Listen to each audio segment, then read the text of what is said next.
dépose au nom puissant de Jésus. Amen.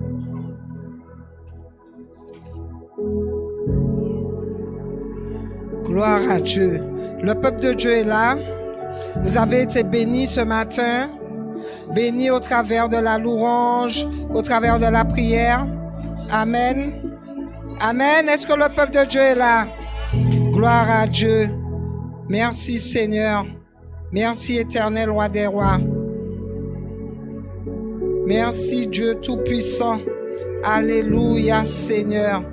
Je glorifie le nom de l'Éternel et je bénis son saint nom de ce qu'il est là avec nous. Amen. Pasteur Maxime, c'est bon. Je pense que tout le monde s'est posé et tout. Alors, avant de commencer, je rappelle au peuple de Dieu, s'il vous plaît, vous m'écoutez?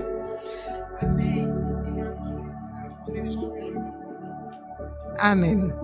Bon, je rappelle au peuple de Dieu, ce sera pour après ce que j'avais à dire, mais je rappelle quand même au peuple de Dieu de se connecter, de rester connecté. Je salue le peuple à nouveau, je salue les internautes, nous sommes déjà en direct.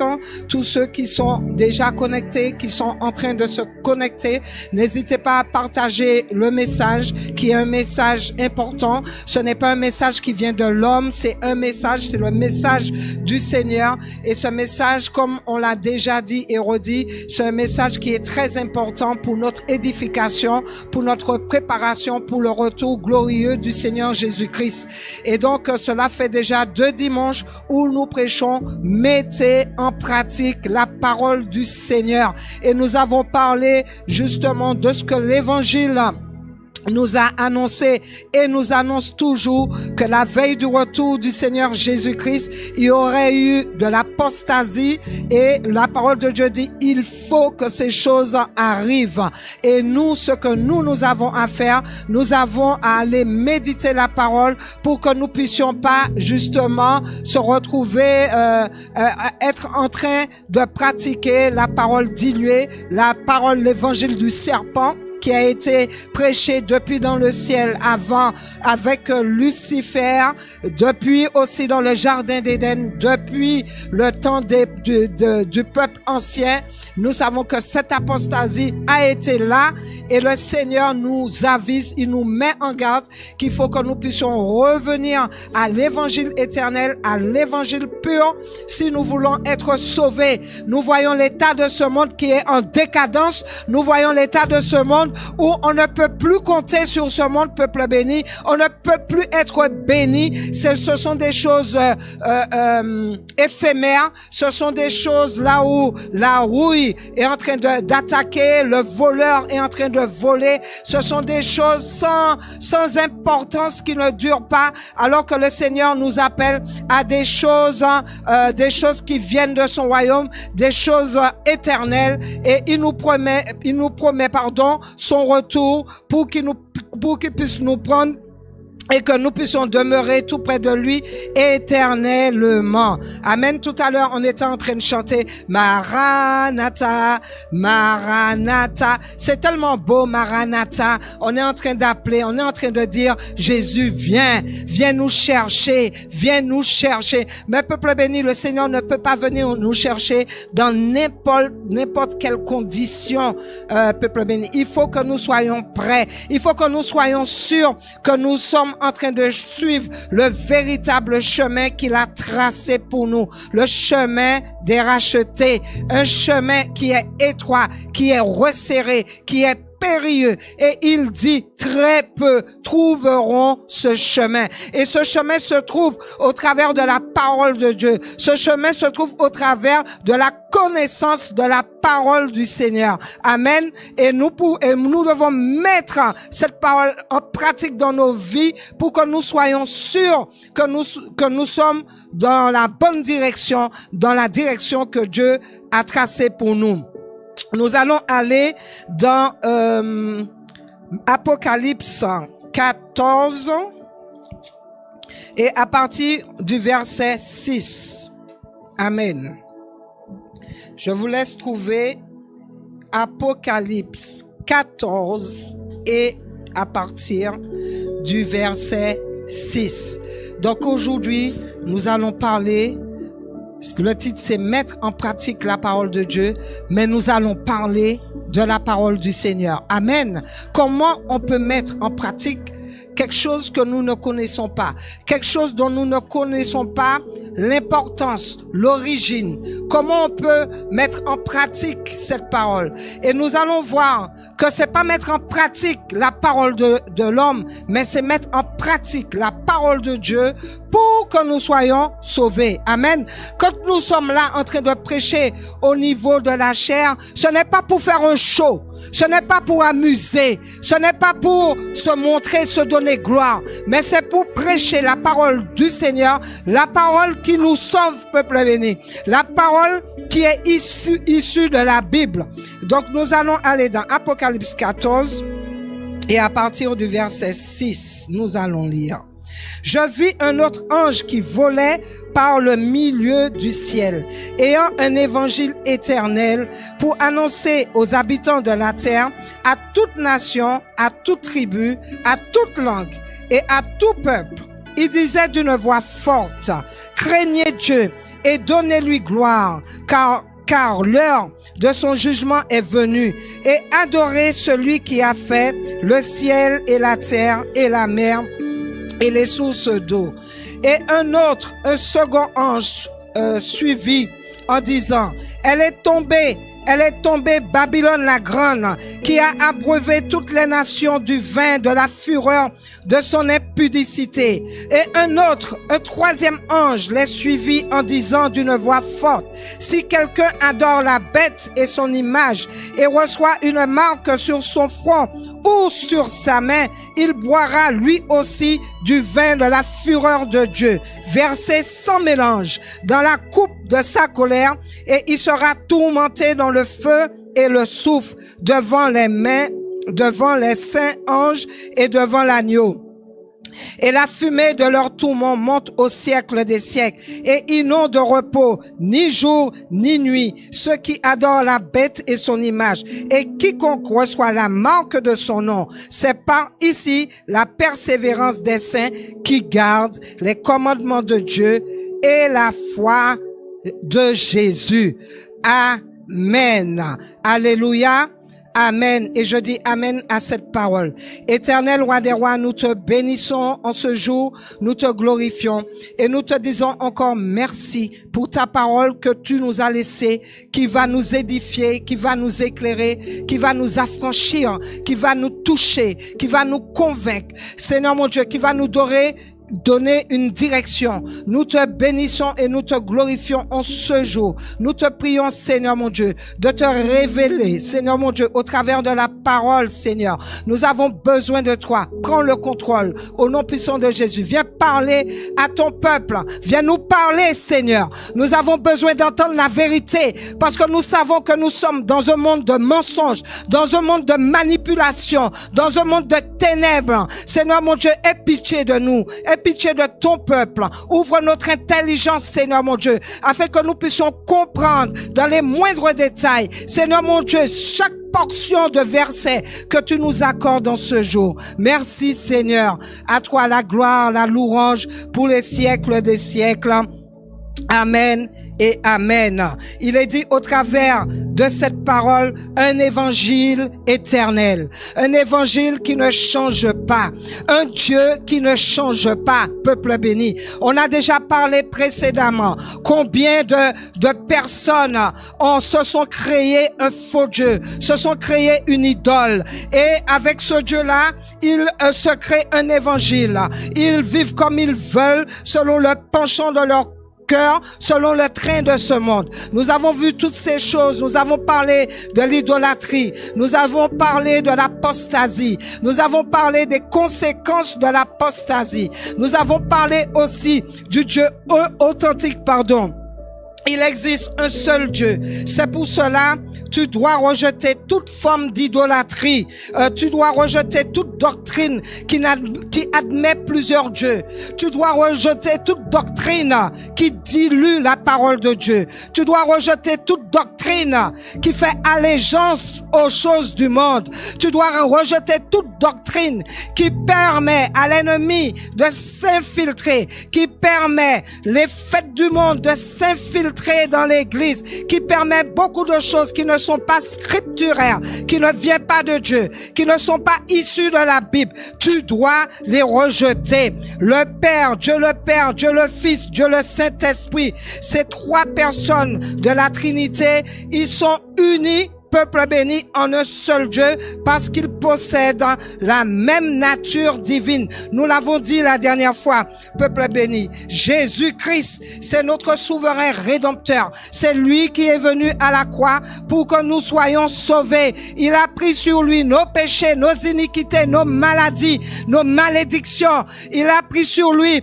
tout ce qui nous condamnait en sacrifice, peuple béni, afin que nous soyons sauvés. Il est l'image visible du Dieu invisible.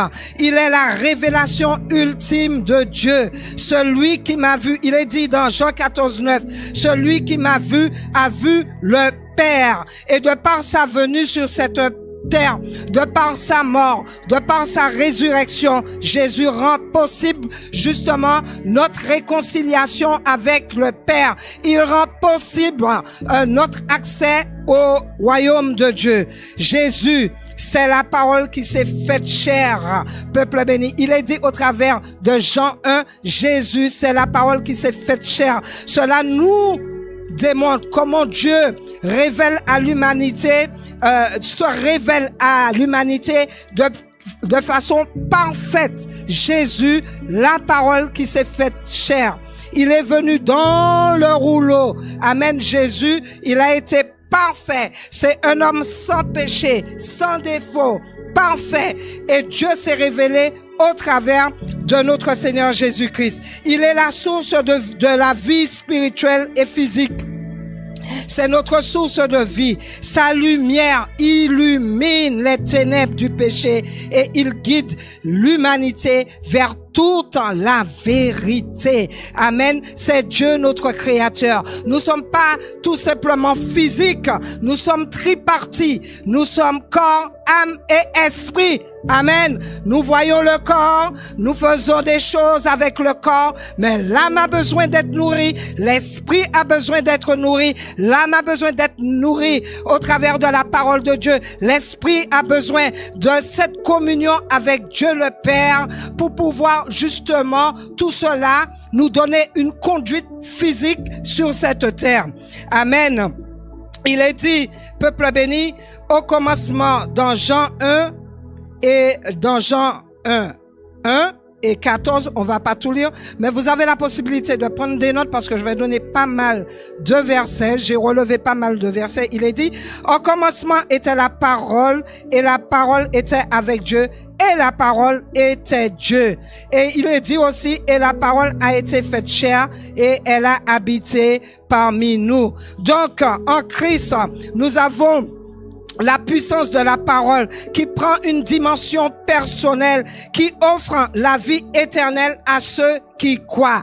Amen. Il faut avoir la foi en la parole. Il faut la mettre en pratique pour que tu sois sauvé. Dieu a instauré, il a instauré sa parole à l'homme par amour. C'est par amour qu'il nous a laissé sa parole. Il nous a pas laissé orphelins. Il nous l'a dit. Il ne nous laisse pas orphelins parce que il sait que cette terre est sous la puissance du diable et il nous a pas laissé orphelins. Et donc, il nous révèle au travers de sa parole, sa volonté. Il établit une relation avec nous, cette communion avec nous. Il veut nous guider derrière cette parole vers la vie éternelle. Et Dieu veut que l'homme puisse le connaître. Amen. C'est au travers de la parole que nous puissions connaître Dieu. Dieu a créé l'homme à son image. pour vivre avec lui en communion dans le jardin d'Éden. Il avait créé Adam et Ève et au début, avant la chute de l'homme, il y avait cette communion. Et en donnant la parole, il révèle au travers de sa parole, il révèle son caractère, il révèle ses attributs, il révèle sa gloire, permettant à l'homme de comprendre qui il est. Il révèle son autorité, il révèle sa puissance, sa gloire. Au travers de la parole, nous pouvons connaître Dieu, ce que Dieu aime, ce que Dieu n'aime pas, ce que Dieu veut pour toi, ce que Dieu ne veut pas, peuple béni. C'est pas avec notre propre intelligence. Nous voyons tellement de dérives, nous voyons cette doctrine qui fête l'anniversaire de Jésus alors qu'il n'a pas demandé ça. Et nous voyons un peuple qui est heureux parce qu'ils vont à l'église spécialement ce jour-là, parce qu'il faut honneur pour eux, il faut honneur à Dieu. Quand ils font cela, le petit Jésus, il y a tellement de choses, nous n'allons pas revenir dessus, tellement de dérives, et nous voyons que vraiment au travers de cela, le veau d'or, il est toujours là. Et la parole de Dieu nous donne une connaissance, comme j'ai dit, très personnelle et précise du véritable Dieu. Plus nous allons étudier la parole de Dieu, plus nous allons découvrir qui est le véritable Dieu. Amen. Dieu nous parle de cela. Pourquoi? La parole de Dieu est en train d'être, au fur et à mesure du retour du Seigneur, est en train d'être vraiment mise de côté pour donner à un autre évangile qui est en train justement d'envahir l'Église. L'Église qui est censée être le sel et la lumière du monde est en train de se laisser envahir par les ténèbres, par le fonctionnement, par cet évangile qui, comme j'ai dit, qui n'est pas de Dieu, et par le comportement même de l'Église, par le comportement des membres de l'Église, par le comportement de certains leaders. Dieu n'a pas instauré ses lois pour contraindre l'homme, peuple béni, mais pour son bien, afin qu'il vive en harmonie avec lui. Il veut que le peuple, que son Église puisse vivre en harmonie avec lui, avec les autres, avec la création, qu'il y ait l'amour, l'amour envers Dieu, l'amour entre nous, l'amour envers même la création. Regardez la nature, comment la nature a été détruite, la nature a été déformée, la nature, les animaux même souffrent à cause du péché. La nature souffre. La nature attend même le retour du Seigneur. Amen. Vous voyez comment le péché fait des dégâts. Vous voyez sur une boîte de cigarettes où il est écrit « Fumer tue ». En gros, en gras, en noir. Et pourtant, nous voyons une grande consommation. Là, au travers de l'évangile, on peut dire que le péché tue, en gros, en gras, en large, et nous voyons pourtant une église qui ne veut pas se repentir. Nous voyons une église qui ne veut pas mettre en pratique la parole de Dieu. Dans Deutéronome 30:15, il est dit, « Regarde, je mets aujourd'hui devant toi la vie et le bonheur, la mort et le malheur, car je te commande aujourd'hui d'aimer l'Éternel ton Dieu et de marcher dans ses voies et d'observer ses commandements. » Amen. Donc, il faut savoir que la loi divine, c'est un chemin qui mène vers la bénédiction, vers la vie. Il y a deux chemins, le chemin du mensonge, le chemin de la vérité. Et le Seigneur te dit, choisis le chemin qui mène à la vie. Choisis le chemin qui mène à la bénédiction. Choisis le chemin là où tu vas trouver le véritable Dieu. Dieu a instauré justement sa parole pour pouvoir révéler qui il est, pour pouvoir justement nous guider dans la vérité, restaurer cette relation qui a été brisée par le péché. C'est bien pour cela le Seigneur Jésus-Christ est venu. Et nous avons déjà prêché sur le sacrifice du Seigneur Jésus-Christ, le supplice qu'il a subi pour pouvoir justement apporter cette vérité sur cette terre et que nous soyons réconciliés avec le Père.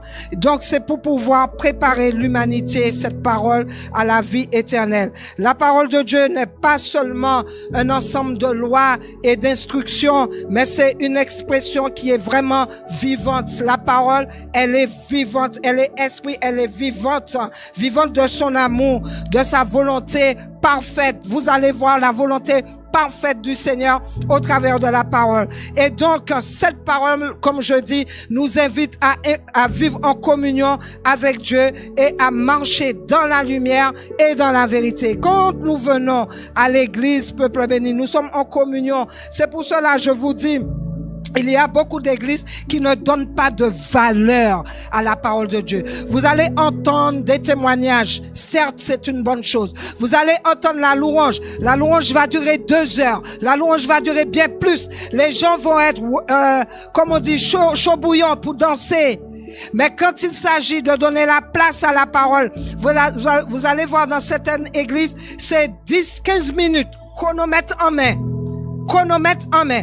Et vous allez voir, à ce moment, dans certaines églises, les gens sont complètement déconnectés. La parole ne les intéresse pas. Il y a un désordre dans l'église. Il y en a même ceux qui partent. Il y en a même après la louange qui partent. Ils ne donnent pas de valeur à la parole de Dieu. Alors que c'est cette parole, peuple béni, qui va vraiment nous sauver. Amen.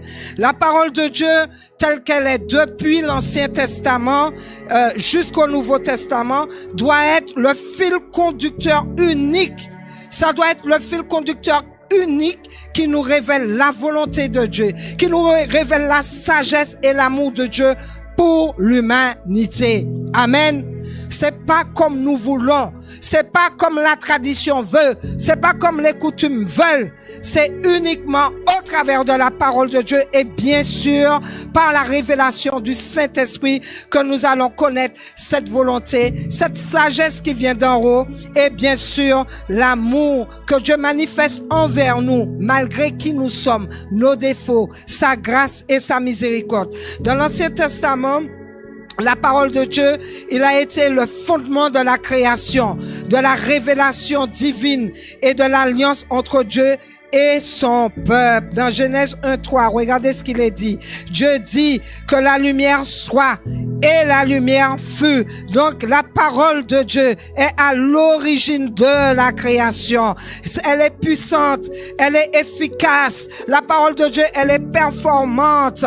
Elle produit ce qu'elle déclare. Elle révèle Dieu comme le Créateur souverain qui agit par son verbe. Alléluia.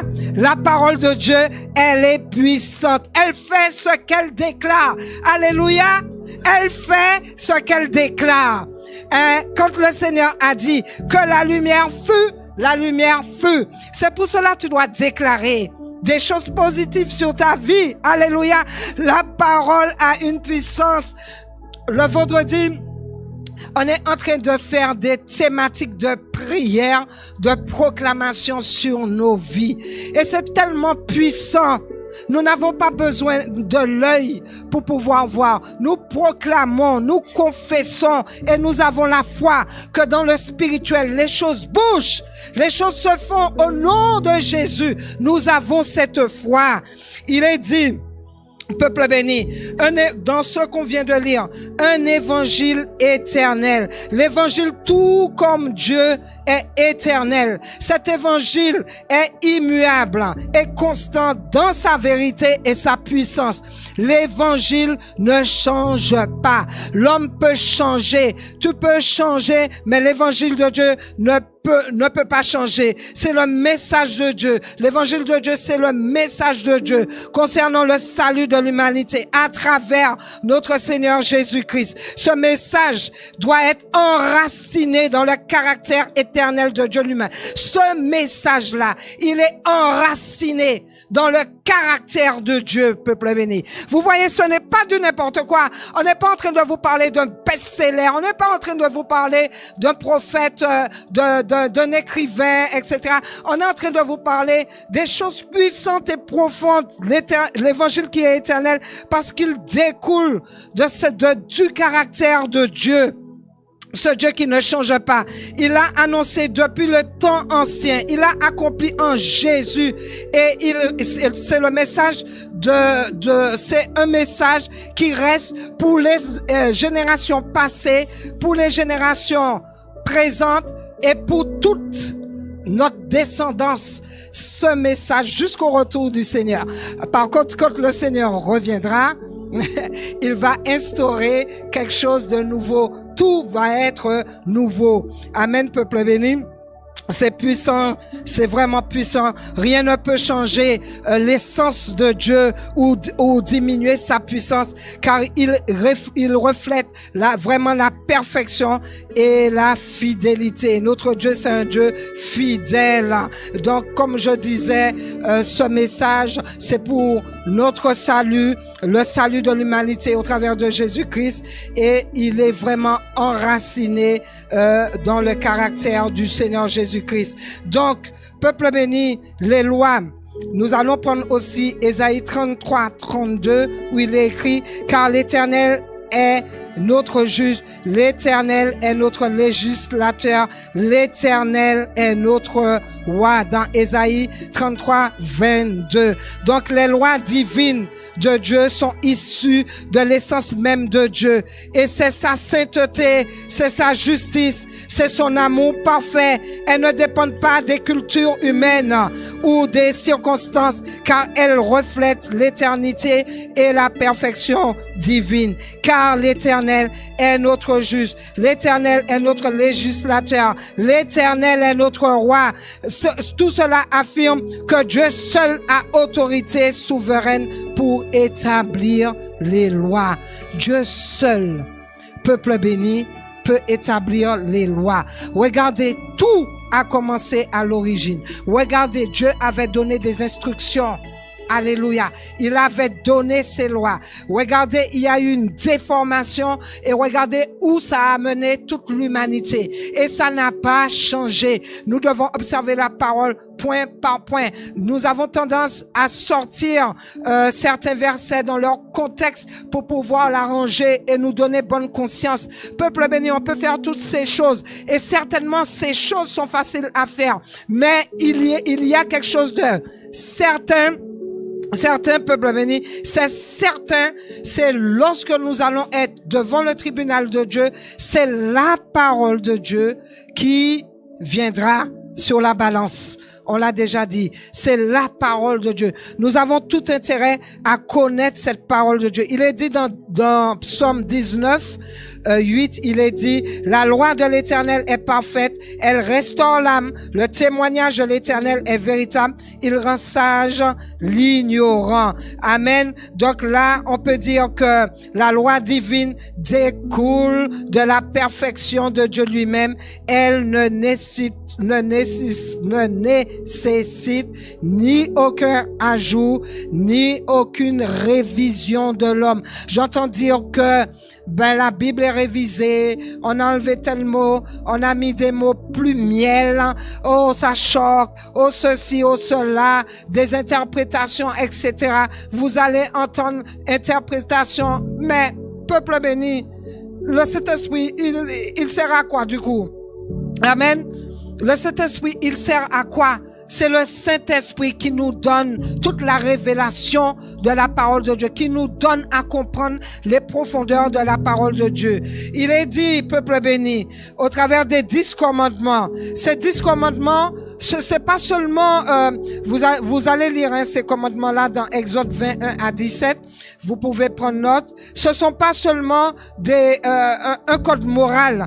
Il exprime directement la volonté directe de Dieu pour l'humanité, qui sont gravés. Ils ont été gravés dans la pierre par le droit de Dieu lui-même. Amen. Ça a été gravé en montrant que leur origine est divine et non humaine. Alléluia. Tu aimeras ton Dieu de tout ton cœur, de toute ton âme, de toute ta force. Tu vas donner Dieu la première place. Et ce n'est pas ce que nous voyons. Je ne suis pas en train de pointer du doigt. Cette parole, c'est pour moi aussi. Cette parole, c'est pour nous déjà, les leaders, les enseignants. C'est pour nous, peuple béni. On doit donner. Dieu doit retrouver sa place au sein de l'humanité au nom de Jésus. Et depuis la chute en Éden, l'homme est marqué par le péché et l'imperfection. Ses pensées, ses lois, ses jugements, tout ce qu'il peut penser sont corrompus. Et puis, cela amène à... Cela est motivé par notre propre égoïsme. Et donc, nous sommes limités, bien sûr, par notre culture, par nos traditions, par notre propre pensée, notre propre imagination. Dans Jérémie 19:9, il est dit, « Le cœur de l'homme est tortueux par-dessus tout. Il est méchant. Qui peut le connaître? » Donc, l'homme livré à lui-même n'a pas la capacité de produire des lois qui reflètent la perfection de Dieu. Vous comprenez? De nous-mêmes. Qui sommes-nous, peuple béni, pour pouvoir adorer Dieu comme « Ah, moi, je préfère adorer Dieu comme cela. Ah, moi, je préfère choisir ça. Ah, moi... » Vous entendez ce langage, qui est très répandu. Très répandu. Jésus critique. Jésus même, il avait donné les avertissements contre justement les lois humaines. Regardez toutes les lois qui sont en train de sortir. Et regardez l'état de la société. Regardez l'état de l'éducation nationale. Regardez l'état du corps médical. Regardez l'état du gouvernement. Regardez l'état de la jeunesse. Regardez l'état des foyers. Regardez l'état de la planète Terre, tout simplement. Regardez ce qui se passe. Jésus même, il a critiqué les lois humaines. Il a critiqué les traditions qui prenaient le dessus sur les lois divines. Il dit dans Marc 7:13, vous annulez ainsi la parole de Dieu au profit de votre propre tradition que vous avez établie. Donc, toutes les tentatives de l'homme de vouloir modifier et d'ajouter aux lois divines sont souvent, on peut dire même pas souvent, sont quasiment dérivées. Amen. Dans Proverbe 14:12, il est dit, telle voie paraît droit à l'homme, mais son issue, c'est la voie de la mort. Donc, vous voyez, on veut faire comme on veut. On veut interpréter comme on veut. La parole de Dieu dit, sanctifiez-vous, mais non, mais je vais adorer Dieu des mois et des années, comme ci, comme cela. Dieu connaît toutes choses. Dieu, ce qu'il dit souvent, Dieu est miséricordieux. Dieu est amour. Dieu est incapable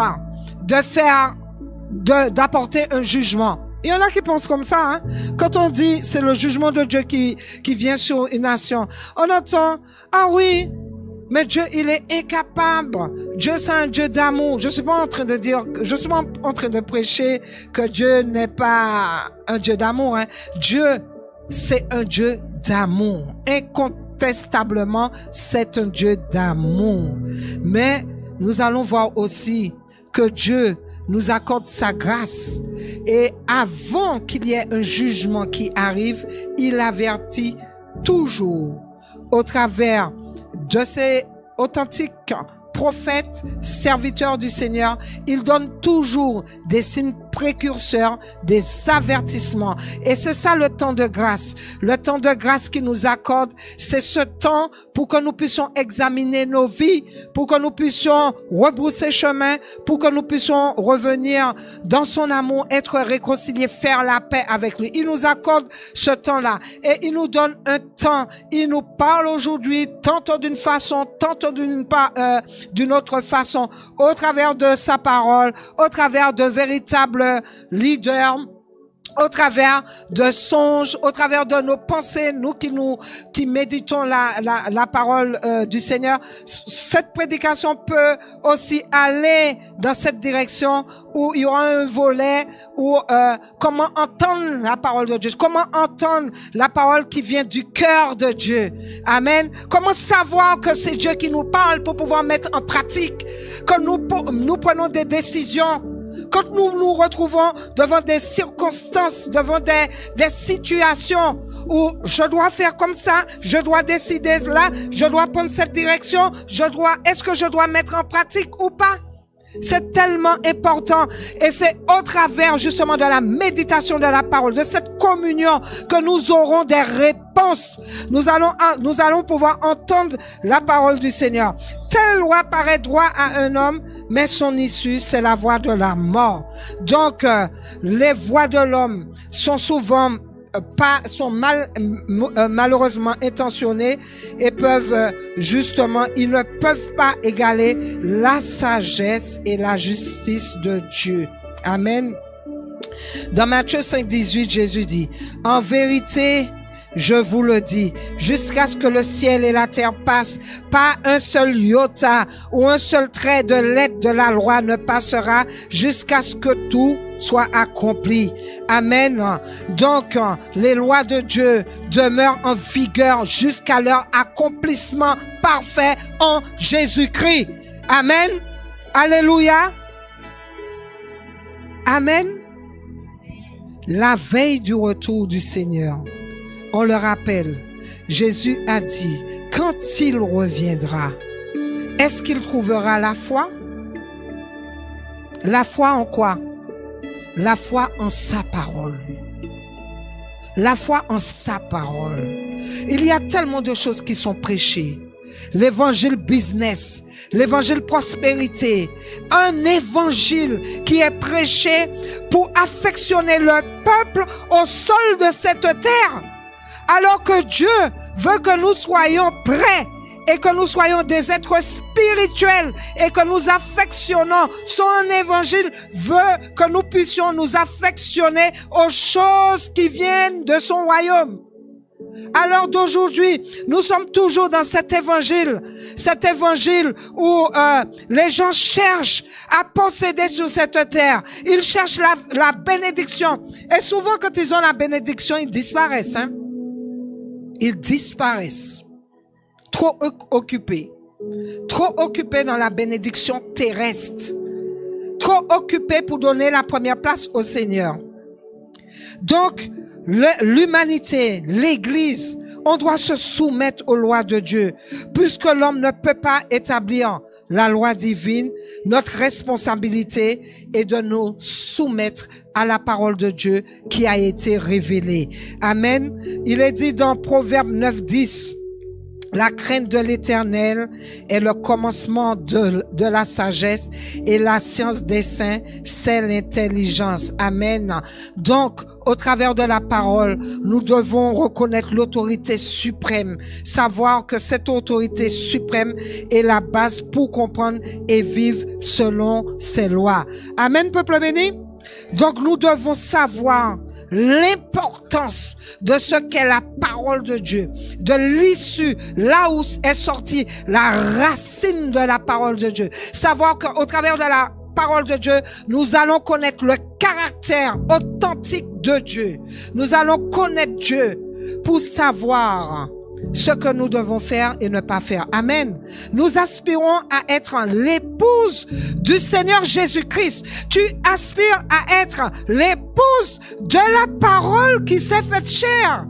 Alors comment tu peux aimer ou bien te faire accepter, te faire aimer ou te faire aimer par ton fiancé ou ta fiancée ou ton mari ou ta femme, en ayant un caractère qui est quelque chose qu'il ne supporte pas, un caractère qu'il déplore, en faisant des choses qu'il ou elle n'aime pas du tout, vous allez voir que ça peut pas coller. La parole de Dieu dit, est-ce qu'il fera un avec la prostituée? Est-ce qu'il fera un avec l'apostasie? Non. Dieu dit, peuple béni, il dit dans Malachie 3:6, car moi l'Éternel, je ne change pas. Donc, de par le caractère qui est immuable, Dieu garantit que ses promesses, ses alliances, son plan de salut restent inchangés. Tout ce que le Seigneur nous a promis au travers de la parole, nous allons prendre connaissance de la parole de Dieu, de toutes les promesses de Dieu, tout ce que le Seigneur a dit. Nous ne devons pas mettre en doute. Nous devons avoir cette foi inébranlable. Et l'ennemi est là pour mener le doute. L'ennemi est là pour nous décourager, pour nous dévier. Mais le Seigneur, il est fidèle. Il est dit, moi l'Éternel, je ne change pas. L'homme peut changer, mais l'Éternel ne change pas. Tout ce qu'il a promis, il le fera. Il a promis que notre Seigneur Jésus-Christ reviendra et il reviendra. Et nous avons les signes qui montrent que Jésus est à la porte et il est temps, peuple béni, que nous puissions revenir à cet évangile éternel. Il est temps. Dans Hébreux 13:8, il est dit, il dit, Jésus-Christ est le même hier, aujourd'hui, éternellement. Alléluia. Alléluia, amen. Paul avertit dans Galates 1:8, il dit, mais quand nous-mêmes, quand un ange du ciel annoncerait un autre évangile que celui que nous avons prêché, qu'il soit anathème. Dans Galates 1:8. Amen. Qu'il soit anathème. Donc, l'évangile ne peut pas être modifié, même sous prétexte d'une nouvelle révélation. C'est impossible que l'évangile change. Amen. Tout cela, nous devons voir nos pratiques. Tout cela doit nous ramener à nos pratiques, à nos comportements, à notre caractère. On doit réexaminer notre caractère. Est-ce un témoignage pour la gloire de Dieu? Amen. Est-ce qu'on aime ou est-ce qu'on aime diviser ou est-ce qu'on aime unir? Est-ce qu'on aime calomnier, médiser ou on aime bénir? Est-ce qu'on aime les choses du monde ou on aime la sainteté? Amen. On préfère se mettre à l'écart des choses du Seigneur. L'évangile, peuple béni, notre évangile dans le Nouveau Testament n'est pas là pour contredire l'Ancien Testament. Pas du tout. Moi, j'aime beaucoup prêcher des fois Ancien Testament, Nouveau Testament. Mais il est là pour l'accomplir. Jésus même, il a dit dans Matthieu 5:17, ne croyez pas que je sois venu abolir la loi ou les prophètes. Je suis venu non pour abolir, mais pour accomplir. Amen. Les choses de l'Ancien Testament c'était des préfigurations des choses à venir. Mais il faut avoir la révélation. Donc, il faut savoir que l'évangile est universel, intemporel et il transcende les époques, les cultures, les frontières géographiques. Amen. Alléluia. Cet évangile-là, c'est pour toutes les générations à venir, toutes les générations, peuple béni. Évangile qui ne change pas, peuple béni, intemporel. Il transcende les époques. Il transcende les cultures, les frontières géographiques, pour tous les peuples, toutes les nations, pour toute race, pour tout humain. Cet évangile est là. Amen. Jésus dit dans Matthieu 24:14, cette bonne nouvelle du royaume sera prêchée dans le monde entier pour servir de témoignage à toutes les nations. Alors viendra la fin. Amen. Cet évangile est destiné à toutes les nations et témoigne et un témoignage pour toute l'humanité. Hébreux 9:12, il est dit que le sacrifice de Christ est éternel. Il est entré une fois pour toutes dans le lieu très saint, ayant obtenu une rédemption éternelle. Alors, l'évangile éternel, retenons cet évangile qui ne change pas. Donc, cela nous rappelle bien sûr plusieurs responsabilités face à cet évangile qui est éternel. Nous devons proclamer un message qui est fidèle. Nous ne devons pas altérer l'évangile pour plaire l'homme. Nous sommes pas là pour prêcher un évangile pour vous faire plaisir. Nous sommes pas là pour prêcher un évangile pour garder ceux qui amènent la dîme, les offrandes. Nous sommes pas là pour prêcher un évangile pour élever un homme. Nous sommes là pour prêcher l'évangile pur du Seigneur. Et donc, nous devons vivre selon cette vérité qui est immuable, comme j'ai dit tout à l'heure. Donc, il faut savoir que cet évangile-là, elle a une puissance de transformation pour ceux qui croient. Cet évangile-là amène une transformation. Moi, je me souviens, quand j'ai accepté véritablement le Seigneur dans ma vie, le Seigneur Jésus-Christ comme mon sauveur personnel. Donc, quand j'ai accepté la parole du Seigneur, on a vu cette transformation. On doit voir cette transformation. Quand tu marches dans la rue, on doit voir que tu es chrétien. Les gens voient que tu es chrétien. Amen. Déjà, ne serait-ce que par ta tenue vestimentaire. Tu ne vas pas marcher avec des shorts dénudés, etc. Tu auras une tenue décente. À l'heure d'aujourd'hui, il y a tellement, même dans l'église, on se demande, est-ce qu'on est rentré dans une boîte de nuit ou est-ce qu'on est vraiment à l'église? C'est dans la louange, on entend un petit Jésus par-ci, par-là, on dit, ah, certainement on est à l'église. Tellement, je vous dis, il n'y a pas de transformation. Cet évangile-là doit amener une transformation radicale. Moi, j'ai déjà dit, avant d'accepter le Seigneur, j'étais dans le monde. Je faisais les pratiques du monde. Je vivais selon le train de ce monde.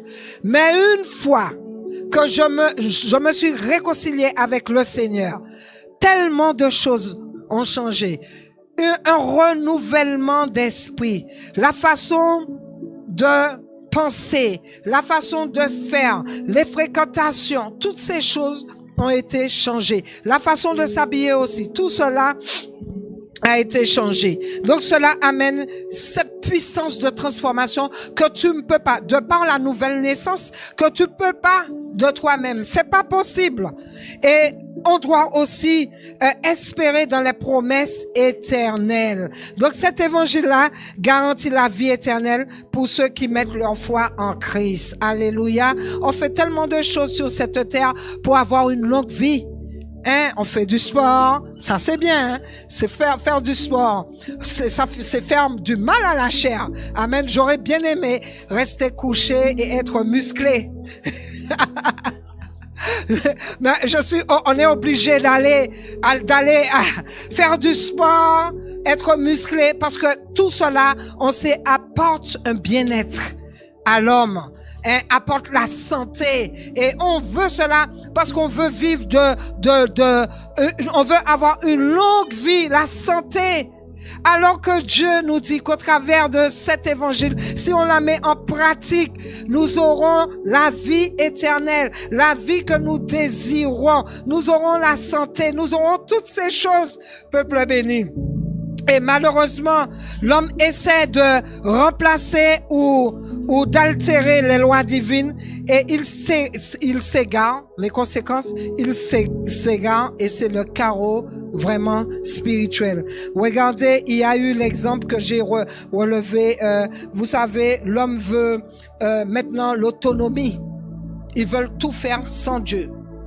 La société veut tout faire sans Dieu. Ils veulent tout faire sans Dieu. Dans certains foyers, tout sans Dieu. Et donc, lorsque l'homme essaye de remplacer ou justement d'altérer les lois divines de Dieu, il s'égare.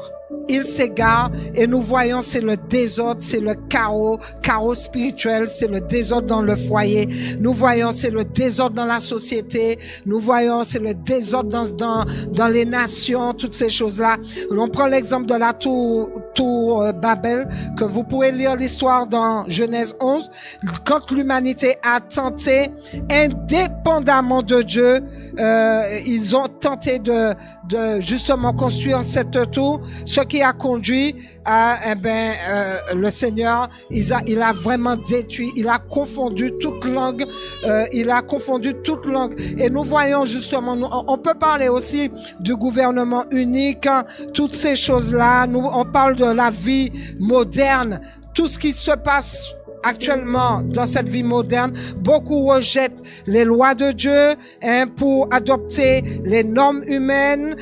Ils créent une société société marquée par justement l'instabilité, par l'injustice. Donc nous connaissons tout ce qui se passe. Maintenant tu as dans la société, tu te permets, si tu veux pas être homme, tu peux décider d'être femme. Si tu veux pas être femme, tu peux décider d'être homme. L'avortement, on a déjà parlé de ces choses-là. Avant l'avortement, c'était au bout de quelques jours, quelques mois, chose que Dieu n'agrée pas. Mais maintenant, je crois qu'il faut des avortements quand le bébé est déjà bien formé. Il y a des gens avec une grossesse bien avancée dans leur ventre, un bébé avec un cœur qui bat. On entend le cœur de l'enfant battre, le meurtre dans le ventre de la mère, là où l'enfant est censé être le plus en sécurité. La mort vient le trouver. Et on est en train, la justice, les autorités qui mettent en place ces lois-là, les gens qui vont défiler dans les rues pour ces lois-là. Excusez-moi pour mes narines. Les gens qui vont défiler dans les rues pour revendiquer ces lois-là sont les premiers à pointer du doigt le psychopathe. Ceux qui commettent l'homicide sont les premiers à faire la une des journaux parce que XY a tué XY.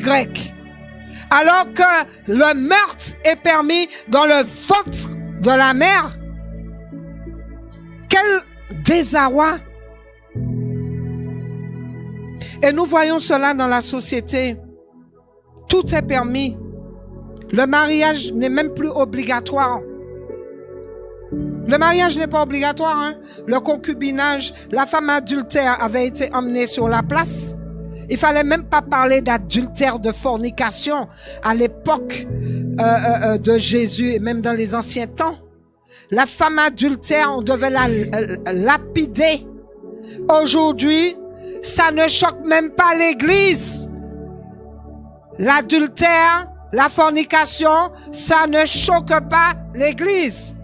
On voit des couples qui viennent, qui sont pas mariés, qui sont là, peuple béni, qui sont pas bénis par le Seigneur, qui sont dans l'impudicité, et c'est acceptable. Et c'est comme ça, à force de voir, on finit par accepter le péché, et le péché finit par prendre le dessus, et l'Église est là pour ramener à l'Évangile, peuple béni, pour démasquer ces choses-là, pour encourager le peuple à se repentir et à revenir au Seigneur.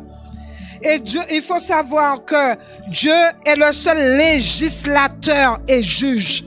Amen. Les lois de Dieu, les lois de l'homme sont là pour condamner l'homme à la perdition. Les lois de l'homme là, par rapport vis-à-vis, je parle par rapport à la loi de Dieu. Spirituellement, ça fait plaisir au physique, à la chair, à la terre là, aux conditions de ce sol. Mais spirituellement, est là pour emmener à la mort éternelle. Et qui inspire ces lois-là? Qui inspire ces lois-là? Qui ne sont pas les lois de Dieu. D'où sortent ces pensées, peuple béni?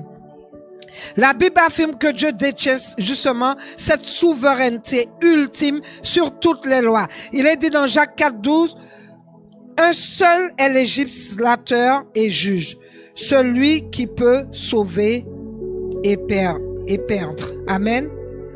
Vous voyez, toutes les tentatives de l'homme de rivaliser avec Dieu dans ce rôle est dangereux et vaine. Amen. Toute tentative de l'homme pour pouvoir, qui cherche à rivaliser Dieu, oui, puisque les lois là, sur cette terre-là, sont là pour rivaliser contre Dieu. C'est dangereux pour l'humanité. À plus forte raison, nous devons connaître Dieu au travers de sa parole. Amen. Lorsqu'il y a une société ou un gouvernement qui tente justement de régner, d'agir indépendamment des principes de Dieu, eh bien, cela mène au désordre socio-spirituel, moraux. Bien sûr, c'est ce que nous voyons sur cette cette terre, pardon. Hein? Quand on voit justement la société, même quand nous voulons préparer une croisade, maintenant on peut même pas évangéliser comme nous voulons. On peut pas. Tu vas au marché, je ne sais pas, pour distribuer des flyers, il faut que tu aies l'autorisation. C'est au bon vouloir de l'homme, s'il dit oui ou non, pour propager l'évangile du Seigneur. Mais tu vas organiser une soirée avec tes flyers, waouh! Il y a presque même pas besoin d'autorisation. D'accord? Bien sûr, sur la place, on a besoin d'une autorisation qui arrive très rapidement. Mais quand il s'agit d'une autorisation pour pouvoir aller évangéliser, faire une croisade, oh combien le combat est dur. La société même a mis de côté Dieu. Il n'y a pas Dieu. Dieu n'est pas dans l'histoire, malheureusement. Et donc, l'humanité, justement, se trouve en danger face à cette autonomie que l'homme s'est créé. Dès que le gouvernement, ils ont décidé de rejeter justement les lois divines pour suivre leurs propres désirs, ils rentrent forcément en rébellion contre l'ordre de Dieu. Et donc, cela aboutit par le désordre, par le chaos. Donc, on a vu tout à l'heure, j'ai pris l'exemple de la tour de Babel, là, ils ont construit cette tour qui atteignait, soi-disant, le ciel. Ils ont construit, ils voulaient pas Dieu, ils ont construit cette tour qui devait joindre le ciel, peuple béni. Et ils étaient en plus en train de défier l'autorité du Seigneur. Et donc, ils ont ignoré justement la souveraineté de Dieu, et cela a conduit à la confusion, comme je disais tout à l'heure, des langues, et bien sûr à leur dispersion. Donc, on peut pas s'égaler à Dieu. La loi de Dieu, personne ne pourra empêcher que la loi de Dieu puisse subsister, et bien sûr, pour que les promesses de Dieu aussi puissent s'établir sur cette terre. Personne, aucune loi humaine. Donc, tout ce récit-là, ce récit biblique de la tour de Babel dans Genèse 11 que vous pourrez lire, cela illustre les efforts que l'homme peut établir indépendamment de Dieu, et qui conduit bien sûr à l'échec. Donc, quand la loi de l'homme n'est pas basée sur la loi de Dieu, donc cela reflète l'intérêt propre de l'homme. C'est par égoïsme que l'homme fait cela. C'est pour son propre ventre, c'est pour son propre intérêt. Et cette injustice, et ça devient une injustice qui amène l'homme à pécher. Donc, nous avons le peuple hébreu, nous avons l'exemple du peuple hébreu pendant la période des rois. Plusieurs dirigeants, nous avons vu plusieurs rois, plusieurs dirigeants qui se sont détournés des lois divines. Il y a eu l'exemple d'Achab et Jézabel, de Roboam. Il y a beaucoup d'exemples. Nous n'allons pas aller dedans parce que si vous lisez tout l'Ancien Testament, vous allez voir tous ces peuples-là où ils avaient Dieu avec eux, ils avaient les instructions de Dieu, ils ont voulu faire à leur manière. Comment ça les a conduits à l'échec, à la défaite aussi. Et donc, on voit aussi les gouvernements et les peuples qui se détournent de Dieu. Ils finissent par adorer des idoles. Quand on met Dieu de côté, eh bien, ils finissent à adorer des idoles. Que ce soit des figures humaines, que ce soit des idéologies ou des systèmes économiques, ils deviennent idoles à ces choses-là. Exemple, à l'époque des juges. Donc, vous pouvez lire Juge 21-25, il y avait point de roi en Israël. La parole de Dieu dit, en ce temps-là, il n'y avait point de roi en Israël. Chacun faisait ce qui lui semblait bon. Amen. Pas de Dieu. Tu fais comme tu veux, quand tu veux. sans Dieu. Tu tombes dans l'idolâtrie. Et donc, pendant cette période, les Israélites, qu'est-ce qu'ils ont fait? Alors qu'ils connaissaient Dieu, la puissance de Dieu, la gloire de Dieu, ils ont abandonné la loi de Dieu pour suivre leur propre désir. Et cela les a conduits où? Cela les a conduits à l'idolâtrie. Cela les a conduits à des conflits internes et à la domination par les ennemis étrangers. Quand on n'a pas Dieu dans notre vie, voilà ce qui se passe. On tombe dans l'idolâtrie, on tombe dans tout ce qui est faux, on tombe dans tout ce qui peut emmener à la mort. Et cela nous emmène à la défaite. Nous voyons aussi le gouvernement qui est moderne. Aujourd'hui, l'idolâtrie prend les formes nouvelles comme l'adoration du pouvoir, l'adoration de l'argent, et l'adoration du système politique. Chacun choisit son président. Chacun soutient son président. Qui est là pour soutenir? Chacun soutient la campagne, les lois, les décisions, le programme de son parti, de son président. Et qui est là pour soutenir la parole de Dieu? Qui est là pour soutenir la loi de Dieu?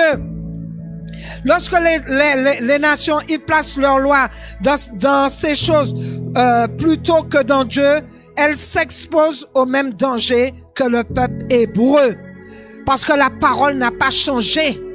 Ça amène l'idolâtrie, ça amène la défaite, ça amène la maladie, ça amène le jugement de Dieu tout simplement. Nous voyons aussi le concept du gouvernement unique.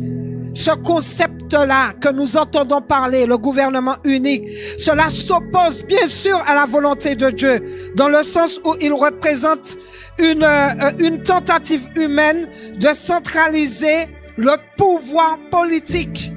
Ils veulent centraliser le pouvoir politique, économique et religieux en dehors du principe divin.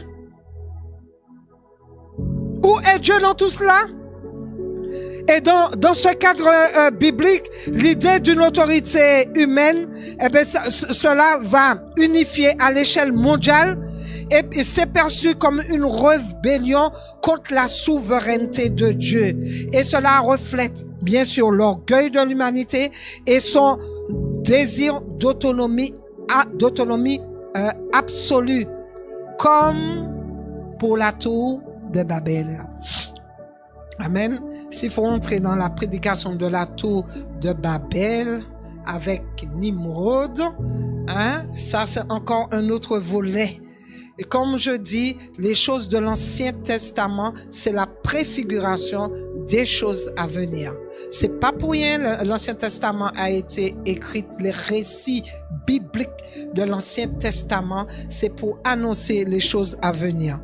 Donc, c'est une rébellion, cette histoire de gouvernement unique, ça n'a rien à voir avec le Seigneur. Amen. L'orgueil de l'homme. Ça reflète, ce gouvernement unique reflète de l'idée, de l'intelligence même de l'homme, inspiré par l'homme lui-même, et peut organiser et prospérer ils pensent qu'ils peuvent prospérer sans Dieu. Et cette vision-là repose souvent sur des bases contraires aux principes divins. L'idolâtrie, comme je disais tout à l'heure, la recherche du pouvoir, la suppression de la loi de Dieu. Donc, voilà, vous voyez toutes ces choses-là. La Bible même parle du système mondial qui va émerger dans les derniers jours, qui va diriger les leaders charismatiques, souvent identifiés comme l'antéchrist. Ce système représente l'aboutissement tout simplement de l'orgueil de l'homme et l'opposition ultime à Dieu. Faisons attention. Faisons attention. Dans Daniel 7:23, il est dit, le quatrième animal, c'est un quatrième royaume qui existera sur terre différent de tous les royaumes. Il dévorera toute la terre, la foulera et la brisera. Tout cela, c'est le pouvoir centralisé qui s'oppose à la loi de Dieu.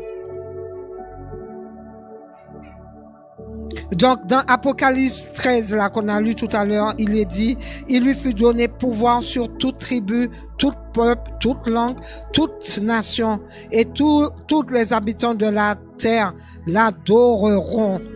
Donc, il faut savoir, si tu connais pas la parole de Dieu, tu n'auras pas le discernement de ce qui est vrai et de ce qui est faux. Amen. Il ne faut pas que nous puissions rester sur nos acquis. Cherchons Dieu pendant qu'il se laisse trouver. Cherchons Dieu pendant qu'il se... L'Antéchrist, il va s'imposer. Il va imposer un système global de domination politique, économique et religieuse, forçant l'humanité à se soumettre. Il va imposer ces choses. Le Seigneur nous a laissé le Saint-Esprit.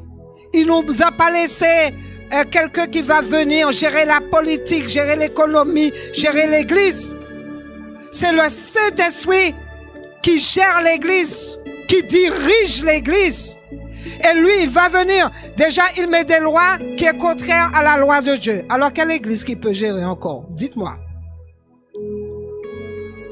Pendant que tu as le droit d'avorter, tu as le droit de faire ci, il y a tellement de choses derrière. Tu as le droit de te tatouer, tu as le droit d'être dans la fornication, tu as droit au mariage pour tous, tu as le droit à la zoophilie, hein, parce qu'il y en a certains dans des nations, hein, ils vont à la mairie se marier avec leurs bêtes, hein, leur cheval, leur je ne sais pas quoi, tortue. Pitié Seigneur. Où est-ce que l'homme est tombé tellement bas? Pendant que ça est permis, tu viendras et tu vas faire une religion unique. Avec quel Dieu? Avec quel Dieu? Nous sommes dans le monde, mais nous ne faisons pas partie du monde. Amen. Le gouvernement unique, il existe une forme d'allégeance qui dépasse le domaine politique. Et il rentre dans le spirituel. Amen. Pendant que tu vois que c'est économique, que c'est politique, il est en train de s'infiltrer dans le spirituel pour emmener dans l'idolâtrie, où les hommes adorent le système, où les hommes adorent les idéologies, où les hommes adorent des leaders. Il emmène dans l'idolâtrie.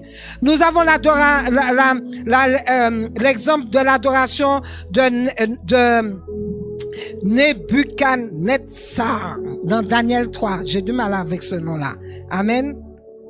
Il avait construit cette statue et il avait, si on va dans ce récit, il avait ordonné que tous les peuples, les nations, les langues se prosternent devant elle. Et ceux qui refusaient, ils étaient condamnés à mort. Donc, ce récit, c'est la préfiguration de la pression spirituelle que le gouvernement mondial pourrait imposer.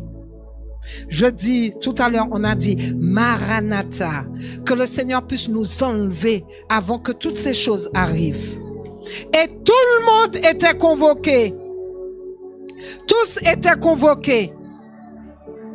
Que ce soit les autorités, s'il vous plaît, je vous demande de fermer la porte.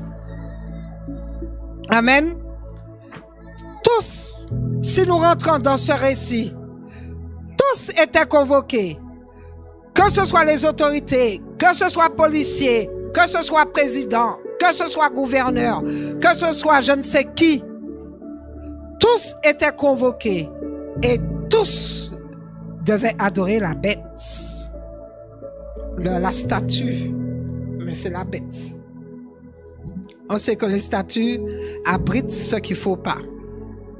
Amen. Dieu permettra, on va rentrer dans cela. Et le gouvernement mondial pourrait persuader ceux qui refusent de se conformer à ces lois contraires à la volonté de Dieu, en particulier même les croyants fidèles. C'est pour ça qu'il est dit dans la parole de Dieu, dans Jean 16, 33, « Vous aurez des tribulations dans le monde, mais prenez courage, j'ai vaincu le monde. » Amen. Alors, est-ce que je suis dans les temps ou je continue? C'est bon? Amen. Alléluia. Donc, on va s'arrêter là et on va continuer la prochaine fois. Et je vais rentrer au nom puissant de Jésus dans Daniel 3. Vous allez voir ce gouvernement unique au travers de Daniel 3. Cette pression spirituelle qui va emmener que si notre force spirituelle, on le trouve dans la prière, on le trouve dans la méditation de la parole, on le trouve dans la communion fraternelle, on le trouve dans les enseignements bibliques, on le trouve séparé des choses du monde, dans la présence de Dieu, en communion avec Dieu. Cette force-là que nous aurons, peuple béni, ce que nous cherchons, que nous devons avoir, c'est au travers de la parole de Dieu que nous devons nous en approprier et mettre en pratique. Parce que les temps sont mauvais. L'idolâtrie est là. L'idolâtrie s'infiltre. On s'en rend même pas compte. Mais si nous avons cette sensibilité avec le Saint-Esprit, il nous alertera, il nous avisera, il nous éclairera, il nous montrera les pièges de l'ennemi afin que nous soyons vraiment sauvés et prêts pour le retour glorieux de notre Seigneur Jésus-Christ. Donc, peuple béni, je vous invite à vous mettre debout. Nous allons prier. Amen. Et nous allons demander au Seigneur de nous aider au nom puissant de Jésus.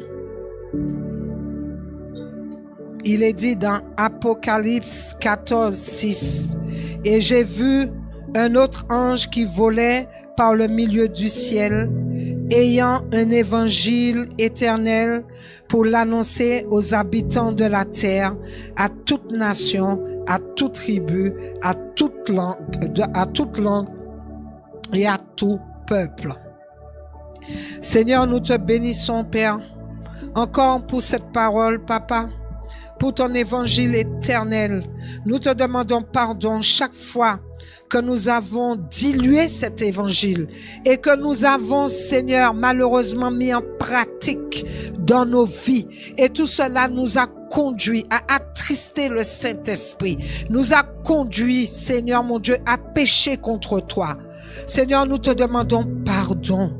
Nous te supplions, Seigneur, de nous ramener à l'évangile éternel. Cet évangile, Seigneur, qui parle de toi, de ton caractère, de ta puissance, de ton autorité. Seigneur, de toutes tes promesses, aide-nous. Parce que nous savons, Seigneur mon Dieu, notre condition. Tu sais de quoi nous sommes formés. Nous sommes charnels, Seigneur, mais nous voulons, par ta puissance, Seigneur mon Dieu, par la puissance de ta parole, être transformés et être des êtres spirituels au nom puissant de Jésus. Donne-nous cette force de caractère devant notre propre chair, afin que nous puissions aller dans ta parole, afin que nous puissions l'aimer, la méditer, Seigneur mon Dieu, afin que nous soyons en communion avec toi, Seigneur mon Dieu, de par la prière, que nous puissions persévérer au nom puissant de Jésus. Seigneur, nous voici devant toi. Tu connais chacun de nous. Tu connais nos faiblesses, Papa. Tu vois là où il y a de la résistance. Tu vois, Seigneur mon Dieu, là où il y a encore un manque de connaissance, Seigneur. Pitié de nous. Ne nous abandonne pas à notre état, à notre situation, Seigneur mon Dieu, à notre faiblesse. Mais fortifie-nous au travers de ta parole. Nous avons besoin de toi. Nous avons besoin de ta parole qui est esprit et vie. Merci Seigneur pour ta grâce infinie et ton amour. Merci Seigneur parce que nous croyons Seigneur que l'œuvre que tu as commencée en nous, tu l'achèveras. Nous croyons, Seigneur, si tu nous as appelés, c'est pour que nous soyons des élus. Nous croyons, Seigneur, si tu nous as choisis, c'est pour que nous soyons ce peuple qui va être éligible pour le retour glorieux du Seigneur Jésus-Christ et qui va être sauvé de ce monde perverti. Merci Seigneur pour ton amour. À toi toute l'honneur, la gloire pour les siècles des siècles. Et le peuple de Dieu dit, soyez bénis au travers de cette parole.